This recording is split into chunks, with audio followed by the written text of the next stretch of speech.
The Nagorno-Karabakh conflict stands as a long-standing and deeply entrenched issue, afflicting both Armenia and Azerbaijan since the waning years of the Soviet Union. Characterized as a protracted conflict, it has defied lasting resolution, drawing international attention and posing significant geopolitical challenges. A roundtable hosted by the United States Institute of Peace in March 1998 brought together leading experts to dissect this complex issue, aiming to unearth the underlying factors and shared interests that might pave the way for a comprehensive settlement.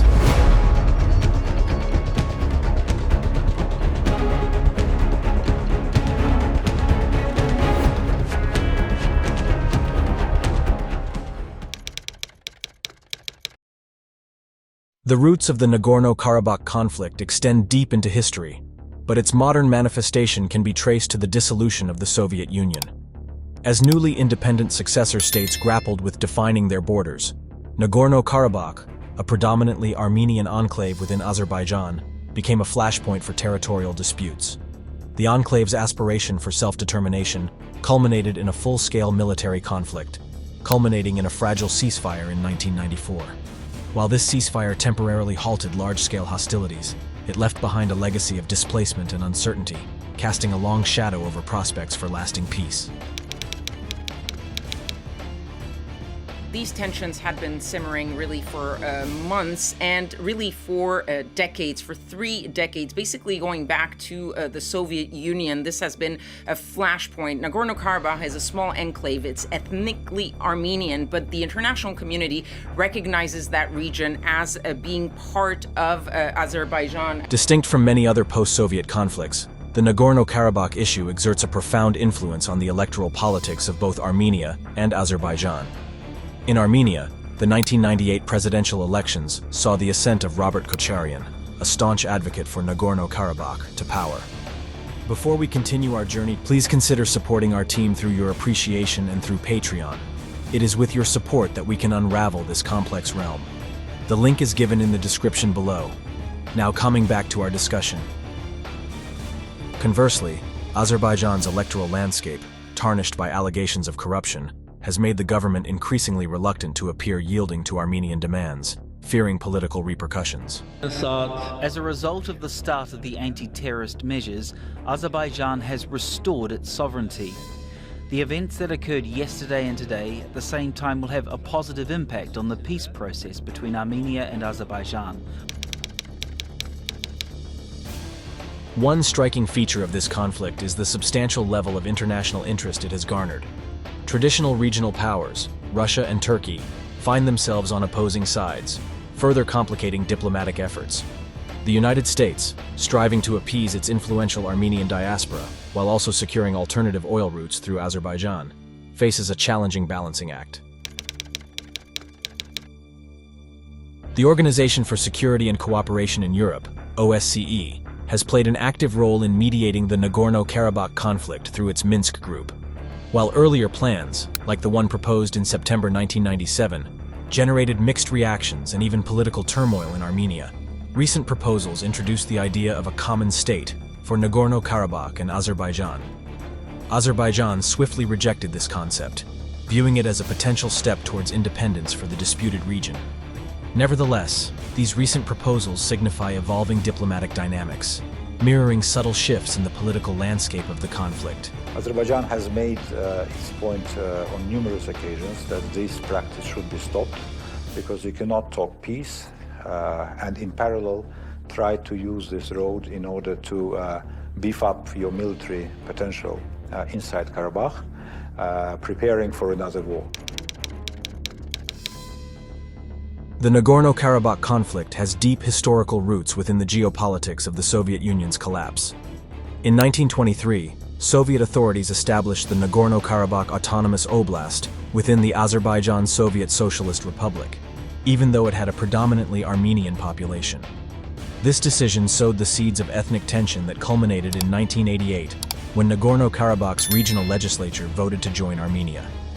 Despite the Bishkek Protocol of 1994, which initiated a ceasefire, the situation has remained precarious, marked by sporadic skirmishes and significant casualties, especially during the Second Nagorno-Karabakh War of 2020. The geopolitics of the Nagorno-Karabakh conflict are far from straightforward. Russia, historically aligned with Armenia, openly supports its cause, while Turkey stands firmly behind Azerbaijan. The United States has also demonstrated support for Armenia, adding another layer of complexity to Russia's role in the region. As the Minsk group's efforts faltered, and other global powers grappled with their own challenges, the European Union took on a more proactive role in mediating the conflict. These intricate dynamics came to a head in September 2020 when hostilities escalated, ultimately culminating in a Russian-brokered agreement that reinstated a fragile peace. Internal political dynamics in both Armenia and Azerbaijan further complicate peace efforts. In Armenia, Prime Minister Nikol Pashinyan faced domestic upheaval following territorial losses in 2020. On the other side, Azerbaijani President Ilham Aliyev, emboldened by territorial gains, tightened control over Nagorno-Karabakh, exacerbating a growing humanitarian crisis and potentially jeopardizing months of delicate peace talks. Успешно развивается на протяжении 30 лет. Существуют серьезные предпосылки нормализации отношений между Азербайджаном и Арменией на основе взаимного признания территориальной целостности и суверенитета. Сегодня по инициативе российской стороны состоится трехсторонняя встреча глав России, Армении и Азербайджана. The humanitarian toll of the conflict is mounting, with blockades leading to severe shortages and loss of life in Nagorno-Karabakh. Azerbaijan's refusal to lift its blockade, despite international pressure, keeps the region on the brink of another humanitarian disaster. Simultaneously, the U.S. has signaled renewed commitment to Armenia through high-profile visits, such as Speaker Nancy Pelosi's, while Russia's credibility as a security guarantor in the region has faced increasing scrutiny due to its limited involvement in various flashpoints. Recent times have seen some momentum towards dialogue, with talks facilitated by the US, European Union, and Russia. We hope the military escalation will not continue because stability is very important for future projects. However, sporadic border skirmishes serve as stark reminders of the fragility of these negotiations. Unresolved issues related to territorial demarcation and secure transport routes remain formidable obstacles to achieving a lasting peace. Given the tenuous security situation and the high stakes involved, particularly concerning energy supplies, the Nagorno-Karabakh conflict looms as a persistent threat, not only to Armenia and Azerbaijan, but also to the broader geopolitics of the region. The Nagorno-Karabakh issue is a multifaceted puzzle entangled in a web of historical conflicts, geopolitical interests, and evolving identities. Achieving lasting peace requires courageous steps to address these challenges head-on, recognizing that the stakes extend beyond the borders of Armenia and Azerbaijan, impacting the broader geopolitics of the region.